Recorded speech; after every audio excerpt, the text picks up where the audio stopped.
ନୟାଗଡ଼ ଜିଲ୍ଲାପାଳ ଅଫିସ୍। ଜିଲ୍ଲାପାଳ କିଛି ଲୋକଙ୍କ ସହିତ ଆଲୋଚନାରେ ବ୍ୟସ୍ତ ଥିଲେ। 15 ମିନିଟ୍ ହେଲା ତାଙ୍କ ଅଫିସ୍ ବାହାରେ ଏପଟ ସେପଟ ହେଉଥିଲେ ତାଙ୍କ ଡ୍ରାଇଭର।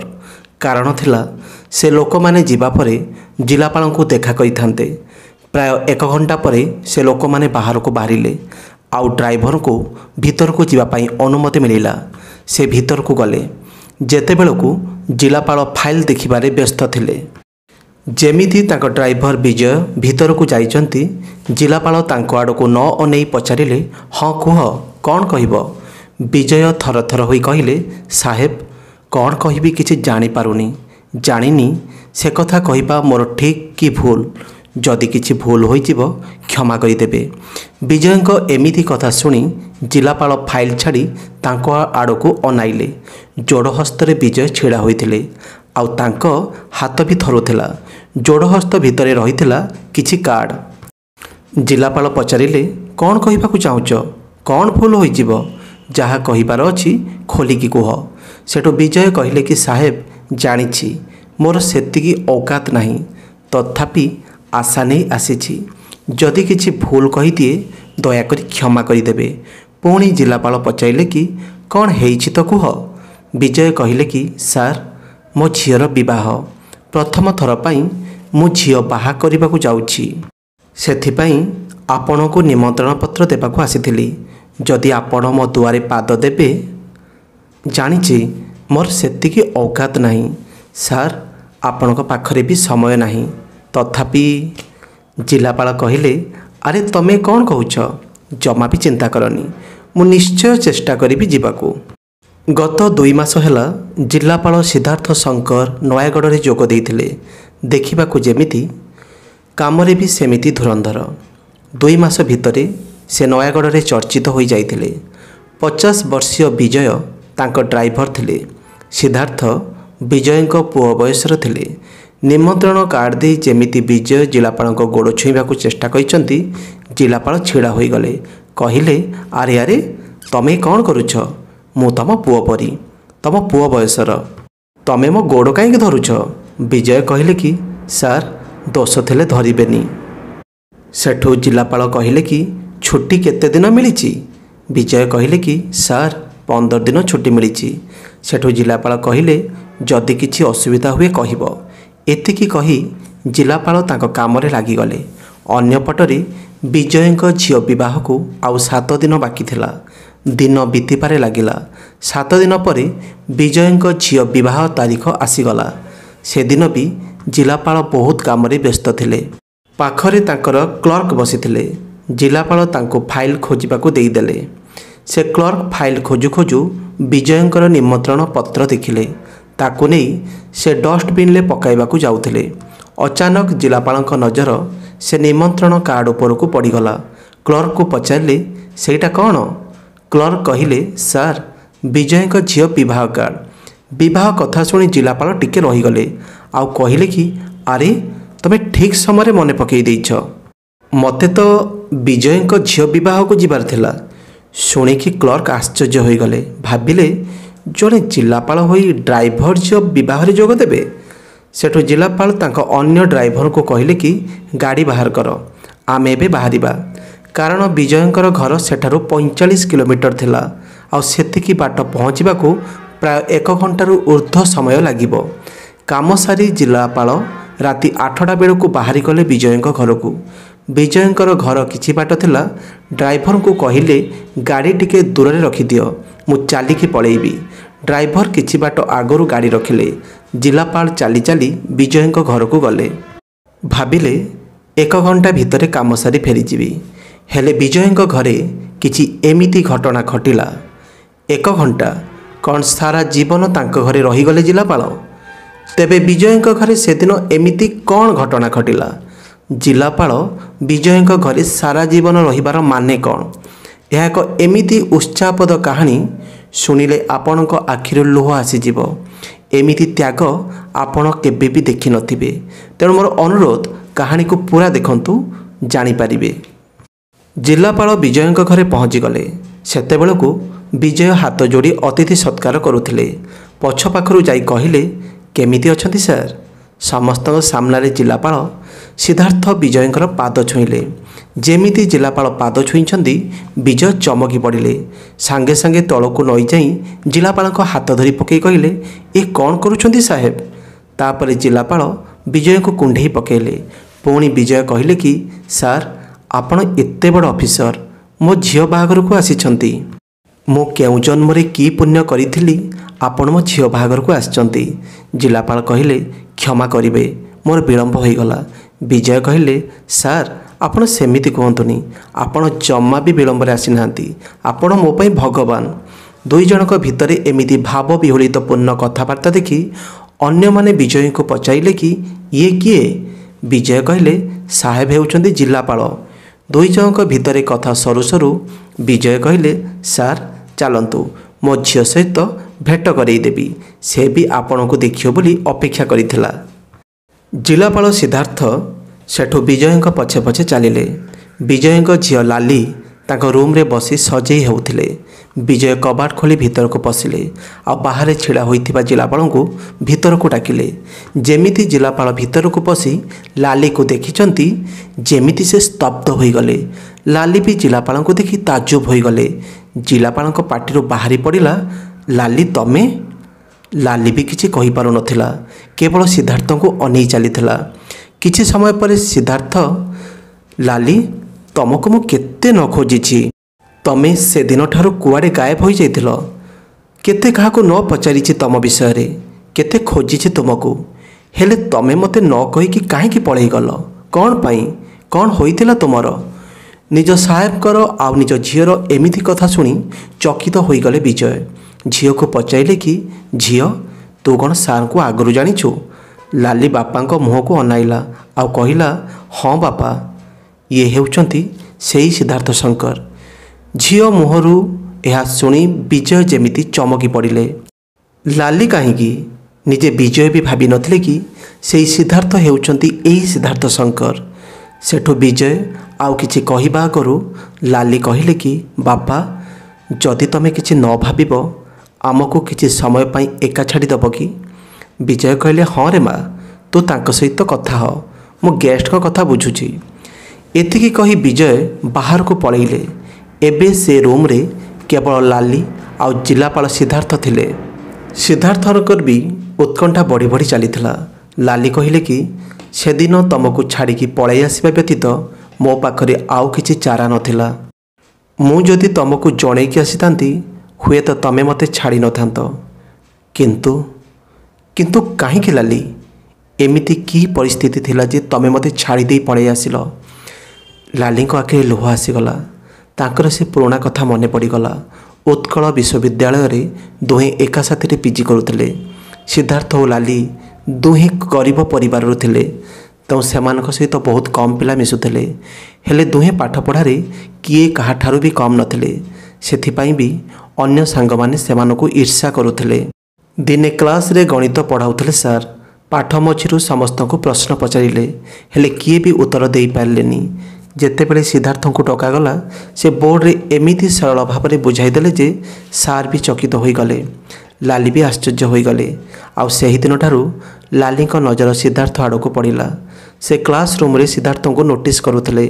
सिद्धार्थ भी कहा आड़ को न नाई केवल पाठरे मन देउथिले। से दिन आज भी मन अच्छी लालींकर। हठात दिने खबर आसिला कि सिद्धार्थ बापा चलीगले। सिद्धार्थ कांदी कांदी घर को गले। सबु काम सारी कॉलेज फरिबा बेलू 15 दिन बीती जाइथिला। एबे सिद्धार्थ चैलेंज बढ़ी जाइथिला, कारण तांको बापा नथिबारु सिद्धार्थ को पाठपढ़ा खर्च उठाइबार समस्या हेउथिला। 2 मास परे कॉलेज फीस दबार थिला। बहु आगरू नोटिस होइथिले भी सिद्धार्थ टंका चुकार करि पाइलेनी। सेदिन सिद्धार्थ कांदी कांदी समस्त को साहाय्य भिक्षा करिथिले, हेले केही भी साहाय्य कलेनी। एक कथा लाली को खूब बाधिथिला। शेष समय बीतीबा को आ मात्र 15 मिनिट थिला। लाली लुचि लुचि जाई काउंटर रे सिद्धार्थ फीस भरीदेले। जदिओ लाली भी गरीब परिवार थिले, तांको बापा जिलापाल ऑफिस रे ड्राइवर थिले। लाली निज पॉकेट खर्चरू प्रति मास संचय करुथिले। परदिन नोटिस बाहरिला, किए किए कॉलेज फीस देई नाहंती बोली। ଯେତେବେଳେ ନୋଟିସ୍ ବୋର୍ଡ ଉପରେ ସିଦ୍ଧାର୍ଥଙ୍କର ନଜର ପଡ଼ିଲା ସେ ଟିକେ ଦ୍ୱନ୍ଦ୍ୱରେ ପଡ଼ିଗଲେ, କାରଣ ସେଥିରେ ତାଙ୍କର ନାଁ ନଥିଲା, ଅର୍ଥାତ୍ ତାଙ୍କ ଫିସ୍ ଭରି ଦିଆଯାଇଥିଲା। ସେ ବୁଝିପାରିଲେନି କି କିଏ ତାଙ୍କ ଫିସ୍ ଭରିଛନ୍ତି। ସଙ୍ଗେ ସଙ୍ଗେ କାଉଣ୍ଟରକୁ ଦୌଡ଼ିଲେ ପଚାରିବାକୁ। କାଉଣ୍ଟରରେ ଥିବା କର୍ମଚାରୀଙ୍କୁ ପଚାରିବାରୁ ତାଙ୍କ ଫିସ୍ ଭରି ଦିଆଯାଇଥିବା ସେ କହିଲେ। ଯେତେବେଳେ କିଏ ଭରିଛନ୍ତି ବୋଲି ପଚାରିଲେ ଆଉ ସେ କର୍ମଚାରୀ ଲାଲିଙ୍କ କଥା ଶୁଣିଲେ, ସିଦ୍ଧାର୍ଥ ଆଶ୍ଚର୍ଯ୍ୟ ହୋଇଗଲେ, କାରଣ ସେ କେବେ ବି ଲାଲିଙ୍କ ସହିତ ମିଶି ନଥିଲେ। କେବଳ ଅଳ୍ପ ଅଳ୍ପ କଥା ମଝିରେ ମଝିରେ ହେଉଥିଲେ। ଏହାପରେ ସେ ଲାଲିଙ୍କ ପାଖକୁ ଯାଇ ତାଙ୍କୁ ଧନ୍ୟବାଦ ଜଣାଇଲେ। ଲାଲି ବି ସିଦ୍ଧାର୍ଥଙ୍କ ମୁହଁରେ ଖୁସି ଦେଖି ଖୁସି ହୋଇଗଲେ। ସେଦିନଠାରୁ ସିଦ୍ଧାର୍ଥ ଆଉ ଲାଲି ଭଲ ବନ୍ଧୁ ହୋଇଗଲେ। ଲାଲି ସିଦ୍ଧାର୍ଥଙ୍କୁ ପ୍ରତି କଥାରେ ସାହାଯ୍ୟ କରୁଥିଲେ। ସିଦ୍ଧାର୍ଥ ଟଙ୍କା ନେବାକୁ ରାଜି ନଥିଲେ ବି ଲାଲି ତାଙ୍କୁ ଜୋର କରି ଦେଉଥିଲେ। ଦିନେ ସିଦ୍ଧାର୍ଥ କ୍ଲାସ୍ ନ କରି ଦୂରରେ ଥିବା ଏକ ଗଛ ମୂଳରେ ବସିଥିଲେ। ଲାଲି ତାଙ୍କୁ ବହୁତ ଖୋଜିଲେ, ହେଲେ ପାଇଲେନି। କ୍ଲାସ୍ ସରିଲା। ଲାଲି ସିଦ୍ଧାର୍ଥଙ୍କୁ ଖୋଜିବାରେ ଲାଗିଲେ। ଯେତେବେଳେ ତାଙ୍କୁ ନିଛାଟିଆ ଜାଗାରେ ଏକା ଏକା ଗଛ ତଳେ ମୁହଁ ଶୁଖେଇ ବସିଥିବାର ଦେଖିଲେ ତାଙ୍କୁ ଟିକେ ଶକ୍ ଲାଗିଲା। ସିଦ୍ଧାର୍ଥଙ୍କର ମୁହଁ ମଇନ ପଡ଼ିଯାଇଥିଲା। ବହୁତ ପଚରା ଉଚରା ପରେ ସିଦ୍ଧାର୍ଥ କହିଲେ କି ଅଳ୍ପ ଦିନ ପରେ ପରୀକ୍ଷା, ଆଉ ମୋ ପାଖରେ ବହିଟିଏ ବି ନାହିଁ। ଏତିକି କହି ସିଦ୍ଧାର୍ଥ ମୁହଁ ଶୁଖେଇ ଦେଲେ। ସେ ବହିର ଦାମ 1000 ଟଙ୍କା ଥିଲା, ତେଣୁ କିଣିବା ବି ସମ୍ଭବ ନଥିଲା। ଲାଲି ଶୁଣିକି ଚୁପ୍ ରହିଲେ, କାରଣ ତାଙ୍କ ପାଖରେ ବି ଏତେ ଟଙ୍କା ନଥିଲା। ହେଲେ ସେ ନିଶ୍ଚୟ କଲେ କିଛି ଟଙ୍କା ଧାର ନେଇ ସେ ପରଦିନ ସେ ବହି କିଣିଲେ। ଆଉ ଯେତେବେଳେ ସିଦ୍ଧାର୍ଥଙ୍କୁ ଦେଲେ ସେ ବିଶ୍ୱାସ କରିପାରିଲେନି, ବହୁତ ଖୁସି ହୋଇଗଲେ। ଆଉ ସେଦିନଠାରୁ ତାଙ୍କ ମନ ଲାଲିଙ୍କ ପାଖରେ ବନ୍ଧା ପଡ଼ିଗଲା। ସିଦ୍ଧାର୍ଥ ଟଙ୍କା ନେବାକୁ ମନା କଲେ। ଲାଲି କହୁଥିଲେ କି ତମେ ଯେଉଁଦିନ ବଡ଼ ଅଫିସର ହୋଇଯିବ ସେଦିନ ଶୁଦ୍ଧ ମୂଳ ସହିତ ଫେରାଇ ଦେବ। ଲାଲି ନିଜେ ଗରିବ ଥିଲେ, ଆଉ ସିଦ୍ଧାର୍ଥଙ୍କୁ ସାହାଯ୍ୟ କରିବା ପାଇଁ ସେ ହଷ୍ଟେଲ ଭିତରେ ଜୁନିୟର ପିଲାଙ୍କୁ ଟ୍ୟୁସନ୍ କରୁଥିଲେ। ପ୍ରତି ଜାଗାରେ ଲାଲି ଆଉ ସିଦ୍ଧାର୍ଥଙ୍କୁ ଏକାଠି ଦେଖିବାକୁ ମିଳୁଥିଲା। ସମସ୍ତେ ଦୁହିଁଙ୍କୁ ଚିଡ଼ାଉଥିଲେ, ତଥାପି ଲାଲି ସିଦ୍ଧାର୍ଥଙ୍କ ହାତ ଛାଡ଼ି ନଥିଲେ। କାହିଁକି କେଜାଣି ସିଦ୍ଧାର୍ଥଙ୍କ ପ୍ରତି ତାଙ୍କ ଦୁର୍ବଳତା ଆସିଯାଇଥିଲା। ସେ ଜାଣିଥିଲେ ଯେ ଦିନେ ନା ଦିନେ ସିଦ୍ଧାର୍ଥ ବଡ଼ ଅଫିସର ହେବେ, ତେଣୁ ସେ ତାଙ୍କର ପୁରା ଦମ୍ ଲଗାଇ ଦେଉଥିଲେ ସିଦ୍ଧାର୍ଥଙ୍କ ପଛରେ। ଦୁହେଁ ଦୁହିଁଙ୍କୁ ଭଲ ପାଉଥିଲେ ବି କେହି କାହାରିକୁ ମନର କଥା କହିପାରୁନଥିଲେ। ଏମିତି ପିଜି ଶେଷ ବର୍ଷ ଚାଲିଥିଲା। ଲାଲିଙ୍କ ବାପା ଲାଲିଙ୍କ ପାଇଁ ପୁଅ ଦେଖିବା ଆରମ୍ଭ କରିଦେଇଥିଲେ, ହେଲେ ଲାଲିଙ୍କୁ କିଛି ବି କହିନଥିଲେ। ଦଶହରା ଛୁଟିରେ ଲାଲି ଘରକୁ ଆସିଥିଲେ। ଆଉ ଦିନେ ଯେତେବେଳେ ଲାଲିଙ୍କ ମା ତାଙ୍କ ବ୍ୟାଗରେ ସିଦ୍ଧାର୍ଥଙ୍କ ଫଟୋ ଦେଖିଲେ ରାଗିକି ପୁରା ନିଆଁ ହୋଇଗଲେ। ସାଙ୍ଗେ ସାଙ୍ଗେ ଲାଲିଙ୍କ ବାପାଙ୍କୁ ଡାକି ଦେଖାଇଲେ। ଘରେ ପୁରା ହୋ ହାଲ୍ଲା ବଢ଼ିଗଲା। ବାପା ବି ଲାଲିଙ୍କୁ ମନ ଇଚ୍ଛା ଗାଳି କଲେ। ଲାଲି ଯେତେ ବୁଝାଇଲେ ବି ମାନିଲେନି। ଶେଷରେ ବାପା ଲାଲିଙ୍କ ପାଠପଢ଼ାରେ ଡୋରି ଲଗାଇଦେଲେ। ଅର୍ଥାତ୍ କଲେଜରେ ଲାଲିଙ୍କ ପାଇଁ ଦଶହରା ଛୁଟି ଥିଲା ଶେଷ ଛୁଟି। ଛୁଟି ସରିଗଲା, ହେଲେ ଲାଲି ଆଉ ଫେରିଲେନି। ଅନ୍ୟପଟରେ ଲାଲି ନ ଫେରିବାରୁ ସିଦ୍ଧାର୍ଥ ବି ବ୍ୟସ୍ତ ହୋଇ ପଡ଼ିଲେ। ଦିନ ପରେ ଦିନ ବିତୁଥିଲା, କିନ୍ତୁ ଲାଲି ଫେରୁନଥିଲେ କି ତାଙ୍କର କିଛି ଖୋଜ ଖବର ନଥିଲା। ସିଦ୍ଧାର୍ଥଙ୍କ ପାଖରେ ଲାଲିଙ୍କ ଠିକଣା ବି ନଥିଲା। ଲାଲି ନିଜ କାହାଣୀ କହୁ କହୁ ସିଦ୍ଧାର୍ଥ ତାଙ୍କ ହାତ ଧରି ପକାଇଲେ, ଆଉ କହିଲେ କି ଥାଉ, ମୁଁ ଜାଣିଗଲି ଆମ ମଧ୍ୟବିତ୍ତ ପରିବାରରେ ଝିଅକୁ କେବେ ବି ତା'ର ଇଚ୍ଛାରେ ବିବାହ କରିବାକୁ ଅନୁମତି ମିଳେନି। ଆଉ ତମ ସହିତ ବି ସମାନ କଥା ଘଟିଛି। ହେଲେ ଲାଲି, ତମେ ସିନା ଛାଡ଼ିକି ପଳେଇ ଆସିଲ, ହେଲେ କେବେ ବି ଭାବିପାରିଲନି କି ତମେ ମୋ ମନରେ ଯେଉଁ ଆଶା ସୃଷ୍ଟି କରିଥିଲ, ମୋତେ ଯେଉଁ ଋଣୀ କରିଦେଇଥିଲ, ତା'ର ଋଣ ମୁଁ କେମିତି ଶୁଝିବି ବୋଲି। ତମେ କେମିତି ଭାବିପାରିଲନି କି ତମେ ଛାଡ଼ି ଆସିବା ପରେ ମୋ ଅବସ୍ଥା କ'ଣ ହେବ ବୋଲି। ଲାଲି ସିଦ୍ଧାର୍ଥଙ୍କ ପାଟିରେ ହାତ ଦେଇଦେଲେ। କହିଲେ, ମୁଁ ସବୁ ଜାଣିଥିଲି, ହେଲେ ମୋର କିଛି ବି ଉପାୟ ନଥିଲା। ତମ ସାଥିରେ ଥିବାବେଳେ ତ କହିପାରିଲିନି, ହେଲେ ଆଜି ଆଉ ସେ ସୁଯୋଗ ନଥିଲେ ବି ତମକୁ କିଛି କହିବାକୁ ଚାହେଁ। ମୁଁ ଏବେ ବି ତମକୁ ବହୁତ ଭଲ ପାଏ। ଶୁଣିକି ସିଦ୍ଧାର୍ଥ ବି କାନ୍ଦି ପକାଇଲେ, ଆଉ କହିଲେ କି ତମେ କ'ଣ ଭାବୁଛ, ମୁଁ କ'ଣ ଏତେ ନିଷ୍ଠୁର? ମୁଁ ବି ତମକୁ ବହୁତ ଭଲ ପାଏ, ହେଲେ ତମେ କ'ଣ କଲ ଲାଲି? ଟିକିଏ ଅପେକ୍ଷା କରିପାରିଲନି? ତମକୁ କ'ଣ ତମ ଭଲ ପାଇବା ପରେ ବିଶ୍ୱାସ ନଥିଲା? ଲାଲି କହିଲେ, ଛାଡ଼, ଏବେ ସେସବୁ କଥାର ଆଉ କିଛି ବି ମାନେ ନାହିଁ। ସିଦ୍ଧାର୍ଥଙ୍କର ମନ ପୁରା ଖରାପ ହୋଇଗଲା। ଏତିକିରେ ପୁଣି ଆସି ବିଜୟ କବାଟ ବାଡ଼େଇଲେ। କହିଲେ, ବର ଆସି ପହଞ୍ଚିଗଲାଣି। ସିଦ୍ଧାର୍ଥ ବାହାରି ପଳେଇ ଆସିଲେ। ଚର୍ଚ୍ଚା ପରେ ବରକୁ ନେଇ ଏକ ରୁମ୍ରେ ବସାଇ ଦିଆଗଲା। ଲାଲିଙ୍କ ମାମୁଁ କିଛି ସମୟ ପରେ ବର ପିତାଙ୍କୁ ସବୁ ଯୌତୁକ ସାମଗ୍ରୀର ଲିଷ୍ଟ ଧରାଇ ଦେଲେ। हेले बर पिता जेमिति से लिस्ट देखिचंती तांको राग बढ़ीगला। दाबी मुताबक कार जगार बाइक दि जाइथिबारु से विजय और तांको शला को मन इच्छा गाड़ी कले। विजय नेहुरा होई क्षमा मागिले, कहले कार पई सेतिकी अर्थ जोगाड़ होई पारलानी, 6 मास समय दियंतु, मु जेमिति सेमिति हेले भी कार देबी। हेले बर पिता मानु नथिले। शेषरे विजय बरंक गोड़ धरी पकाइले आ कहले, पुओ मु तुमको कथा देउछि 6 मास भितर निश्चय कार देदेवी। हेले बरपक्ष लोक विजय और तांका परिवार को बेइज्जत कले। एसबु देखि सही पार्लेनी लाली रूम्रु सीधा उठी आसी बर पिता और बरगाल शक्त चापुड़ा पकाईदेले। कहले, तम परी यौतुक लोभी मनीष को मु बाहा हेबिनी, एबे ही एठारु फेरी जाओ। विजय तागिद करी ताको अटकाइले, हेले लाली सीधा सीधा मना करिदेले, एपरी अमनीष को विवाह मु करबाकू चाहुनी। किछि समय भितर बर फेरीगला आउ कांदी कांदी लाली दौड़ी जाई रूम रे पसी कबाट देइदेले। सिद्धार्थ छिड़ा होई एसबु देखुथिले भी कौन करिवे किछि बुझी पारु नथिले। विजयଙ୍କ परिवार भालेणी पड़ीगला, कुआरी झील को किए बाहा हेबो। विजयଙ୍କ चिंता बढ़ुथिला। विजयଙ୍କ आखिर लुह सुखु नथिला। केते धूमधाम रे से बाहागर आयोजन करथिले, हेले आशा करि नथिले कि एमिति किछि हेबो बोली। एबे बिलेई कपाल को सेका छिड़वा परी सिद्धार्थ को सुजोग मिलगला। से विजय पाखक गले आउ हाथ जोड़ी कहले कि सार, जदि आपण खराब न भाविबे मु गोटे कथा कहबी। जिलापाल जड़े सामान्य ड्राइवर को हाथ जोड़ा देखि समस्ते भी आश्चर्य हो गले। सांगे सांगे विजय जिलापाल हाथ धरी पकई कहले, साहेब आपण आदेश दियंतु, हेले एमिति मो परी जड़े सामान्य कर्मचारी को हाथ जोड़ंतु नहीं। जिलापाल कहले कि मु आपणक झील को विवाह करिया को चाहे। शुणिकी जेमिति विजय परिवार समस्ते चमकी पड़े। जड़े जिलापाल होई सामान्य कर्मचारी झील को बाहा हेबे ताहा पुणी एमिति परिस्थिति रे काहारी को भी विश्वास हेलानी। पुणी थरे जिलापाल कहले कि सार, मु आपणक झील को आगरू जानिछि, से भी मते जानिछि, मु भी ताको बहुत भल पाए, हेले समय ताको मो पाखरु अलगा कहि देइथिला।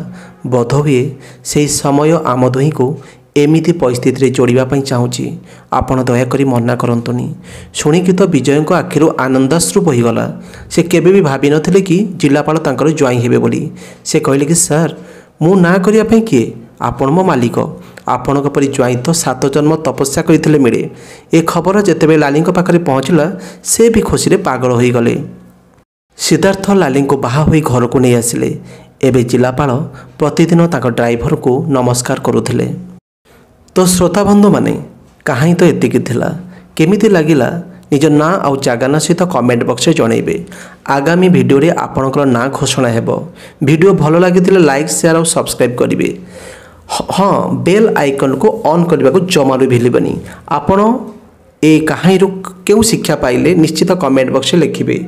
सिद्धार्थଙ୍କ विषय रे आपणकर मतामत कौन ताहा भी कमेंट बॉक्स में लिखिए। धन्यवाद।